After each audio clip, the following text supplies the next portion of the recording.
अशी कधी तुम्ही भाजी करतास काय हो? वांग्या, बटाटो, पावटे आणि शेगलाची शेंग घालून करून बघा, एकदम मस्त लागतं. एक कढई घेतलं आहे, त्याच्यात घातलं आहे तेल, फोडणीक घातलं आहे मोहरी आणि जिरा.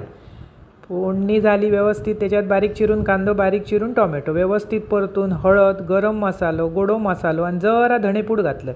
सगळे मसाले व्यवस्थित परतून घ्यायचे. त्याच्यात भिजलेले पावटे घातलं, ते रात्री भिजत घातलेलं.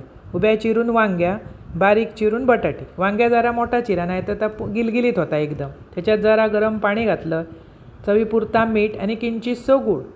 व्यवस्थित सगळ्यांना परतून झाकून शिजवून घ्यायचं. पावटो जरा शिजाक जड असता, तो शिजलो की वरचून शेगलाची शेंग घाला बारीक तुकडे करून. ती पटकन शिजतं, त्यामुळे ती उशिरा घालायची. त्याच्यासाठी कांदा खोबरा भाजून त्या भरभरीत मिक्सराक लावून घेतलं. व्यवस्थित शेगलाची शेंग आणि पावटो शिजलो की त्या 2 चमचे वाटप घाला. व्यवस्थित उकळी येऊक द्यावा. वरसून कोथिंबीर घाला. अप्रतिम चव येता असा वांगा बटाटा पावटो करून बघा. भाकरेबरोबर एकदम मस्त. आवडतली तुमका? अशी करा, खावा आणि आवडल्यास पटकन माझा चॅनल सबस्क्राईब करा.